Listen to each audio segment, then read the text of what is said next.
Assalamualaikum warahmatullahi wabarakatuh. Kembali lagi bersama saya Farizal Dwi Arfianto dari Universitas Basoa Fakultas Psikologi, Prodi Psikologi dengan NIM 4524091026 dari kelas H.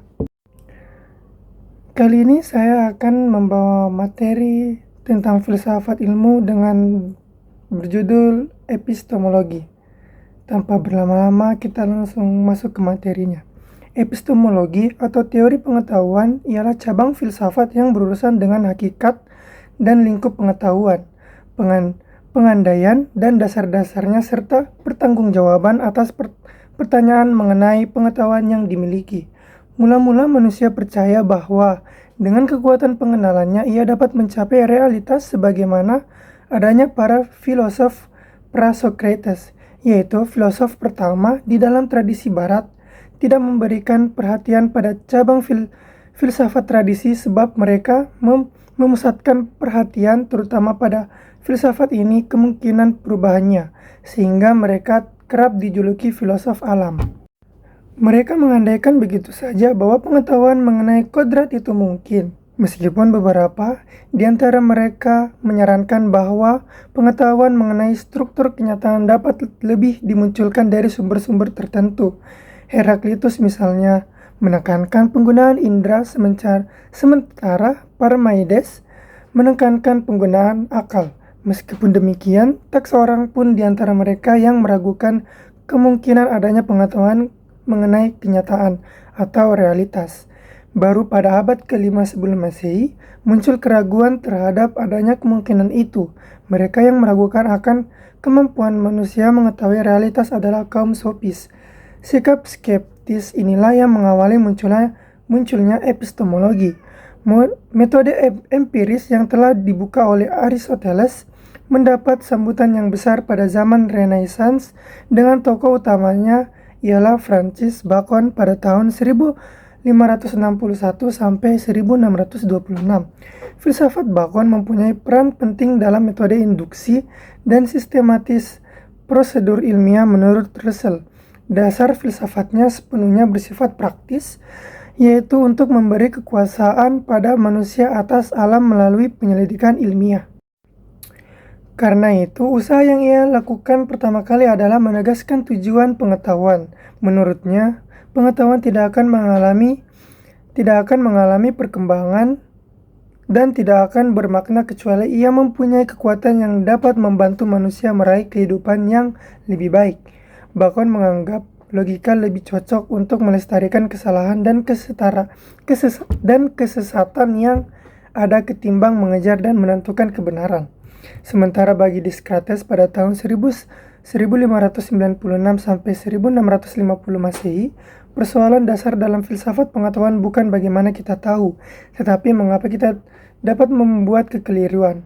Bila kita secara sistematis mencoba meragukan sebanyak mungkin pengetahuan kita, akhirnya kita akan mencapai titik yang tak bisa diragukan sehingga pengetahuan kita dapat dibangun di atas kepastian absolut. Prosedur yang disarankan Descartes untuk mencapai kepastian ialah keraguan metode universal. Keraguan ini bersifat universal karena direntang tanpa batas, atau sampai keraguan ini membatasi diri. Artinya, usaha meragukan itu akan berhenti bila ada sesuatu yang tidak dapat diragukan lagi. Bagi dia, kekeliruan tidak terletak pada kegagalan melihat sesuatu, melainkan di dalam mengira tahu apa yang tidak diketahuinya atau mengira tidak tahu yang diketahuinya. Pengetahuan yang diperoleh oleh manusia melalui akal, indera, dan lain-lain mempunyai metode tersendiri dalam teori pengetahuannya. Di antaranya ada metode induktif. Metode yang menyimpulkan pernyataan-pernyataan hasil observasi disimpulkan dalam suatu pernyataan yang lebih umum. David Hume pada tahun 1711 sampai 1716 telah membangkitkan pernyataan mengenai induksi yang membingungkan para filosof dari zamannya sampai sekarang. Menurut Hume, pernyataan yang berdasarkan observasi tinggal betapapun besar jumlahnya, secara logis tak dapat menghasilkan suatu pernyataan umum yang tak terbatas. Dalam induksi, setelah diperoleh pengetahuan, maka akan dipergunakan hal-hal lain seperti ilmu mengajarkan kita bahwa kalau logam dipanasi, ia mengembang. Bertolak dari teori ini, kita akan tahu bahwa logam lain yang kalau dipanasi juga akan mengembang. Dari contoh di atas, bisa diketahui bahwa induksi tersebut memberikan suatu pengetahuan yang disebut juga dengan pengetahuan sintetik. Yang kedua ada metode deduktif. Deduksi ialah suatu metode yang menyimpulkan bahwa data-data empirik diolah lebih lanjut dalam suatu sistem pernyataan yang runtut. Hal-hal yang harus ada dalam deduktif ialah adanya perbandingan logis antara kesimpulan-kesimpulan itu sendiri. Popper tidak pernah menganggap bahwa kita dapat membuktikan kebenaran-kebenaran teori dari kebenaran pernyataan-pernyataan yang bersifat tunggal.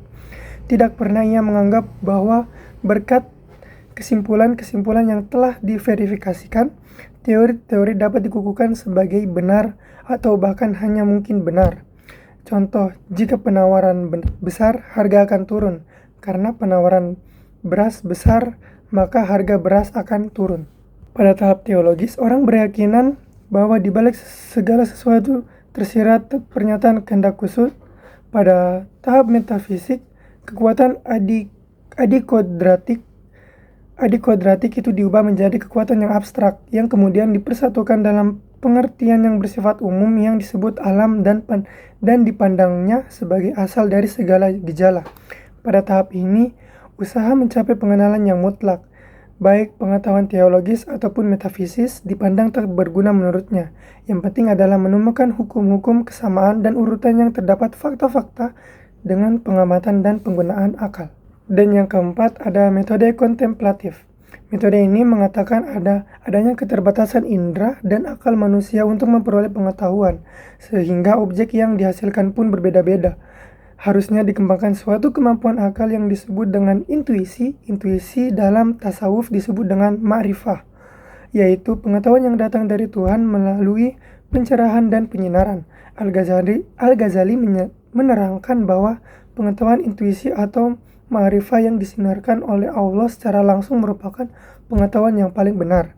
Dan yang kelima ada metode dialektis. Dalam filsafat, dialektika mula-mula berarti metode tanya jawab untuk mencapai kejernihan filsafat. Metode ini diajarkan oleh Socrates, namun Plato mengartikan diskusi logika.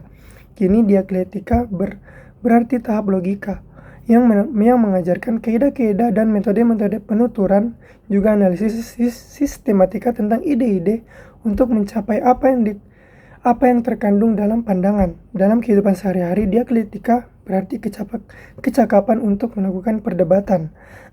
Hegel menggunakan metode dialektis untuk menjelaskan filsafatnya. Lebih luas dari itu, menurut Hegel, dalam realitas ini berlangsung dialektika, dan dialektika di sini berarti mengompromikan hal-hal yang berlawanan seperti diktator. Di sini manusia diatur dengan baik, tapi mereka tidak punya kebebasan.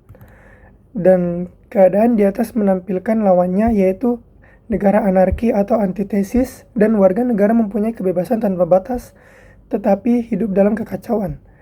Tesis dan antitesis ini disintesis, yaitu negara demokrasi. Dalam bentuk ini, kebebasan warga negara dibatasi oleh undang-undang dan hidup masyarakat tidak kacau. Baik, adapun perkembangan ilmu pada masa modern dan kontemporer secara epistemologis, sebagian ciri yang patut mendapat perhatian dalam epistemologis perkembangan ilmu pada zaman modern adalah munculnya pandangan baru mengenai ilmu pengetahuan. Pandangan itu merupakan kritik terhadap pandangan Aristoteles, yaitu bahwa ilmu pengetahuan sempurna tak boleh mencari untung, namun harus bersikap kontemplatif, diganti dengan pandangan bahwa ilmu pengetahuan justru harus mencari untung, artinya dipakai untuk memperkuat kemampuan manusia di bumi. Pada abad-abad berikutnya, di dunia barat dan mau tak mau juga di dunia luar barat dijumpai keyakinan dan kepercayaan bahwa kemajuan yang dicapai oleh pengetahuan manusia, khususnya ilmu-ilmu alam, akan membawa perkembangan manusia pada masa depan yang semakin gemilang dan makmur. Sebagai akibatnya, ilmu pengetahuan selama masa modern sangat mempengaruhi dan pengetahuan mempunyai peran penting dalam membentuk peradaban dan kebudayaan manusia. Dan dengan itu pula, tampaknya muncul semacam kecenderungan yang terjalin pada jantung setiap ilmu pengetahuan dan juga para ilmuwan untuk lebih berinovasi untuk penemuan dan perumusan berikutnya.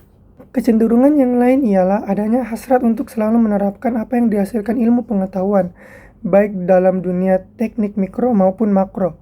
Akibatnya ilmu pengetahuan dan hasil menjadi tidak manusiawi lagi, bahkan cenderung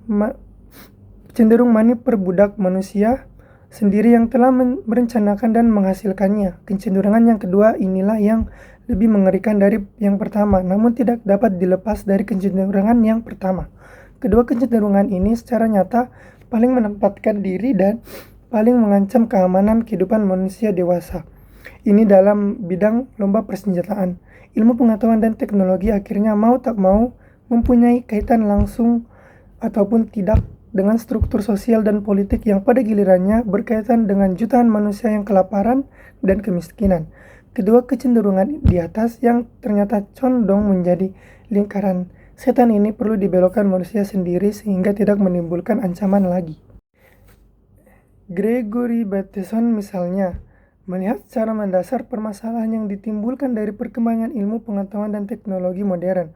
Menurutnya, sebab-sebab utama yang menimbulkan krisis-krisis di atas ialah kesalahan epistemologi yang mendasar ilmu pengetahuan dan teknologi modern manusia, di antaranya dalam bentuk teknologi. Akibatnya menaklukkan alam dan mengeksploitasi habis-habisan tidaklah dapat dianggap sebagai kesalahan. Kedua metode yang digunakan ialah deduksi dan induksi sebagai pengaruh dari pemikiran positivisme tentang tujuan ilmu pengetahuan. Dalam ilmu pengetahuan modern ialah bahwa ilmu pengetahuan bertujuan menundukkan alam. Alam dipandangnya sebagai sesuatu untuk dimanfaatkan dan dinikmati semaksimal mungkin. Sedangkan perkembangan ilmu pengetahuan di zaman kontemporer ditandai dengan berbagai teknologi canggih, teknologi dan informasi termasuk salah satu yang mengalami kemajuan yang pesat, mulai dari penemuan komputer, satelit, komunikasi, internet, dan lain-lain. Manusia dewasa ini memiliki mobilitas yang begitu tinggi karena pengaruh teknologi komunikasi dan informasi. Bidang lain juga mengalami kemajuan pesat sehingga terjadi spesialisasi ilmu yang semakin tajam. Ilmuwan kontemporer mengetahui hal yang sedikit tetapi secara mendalam. Ilmu kedokteran pun semakin menajam dalam spesialis dan subspesialis. Demikian bidang-bidang ilmu lain di samping kecenderungan lain adalah sintesis antara bidang ilmu satu dengan lainnya, sehingga dihasilkannya bidang ilmu baru seperti bioteknologi dan psikolinguistik. Baik, itu saja dari saya video materi epistemologi, dan kesimpulan saya dari video ini secara keseluruhan epistemologi mencoba untuk memahami bagaimana kita tahu apa yang kita tahu dan apa yang dapat menjadi dasar untuk menganggap suatu pengetahuan itu sah atau benar. Saya Faruzal Dwi Arfianto pamit undur diri. Mohon maaf jika ada salah kata dan mohon maaf jika banyak salah dari video ini. Saya Faruzal Dwi Arfianto. Wassalamualaikum warahmatullahi wabarakatuh. See you the next video. Girl about a 10. I should fuck her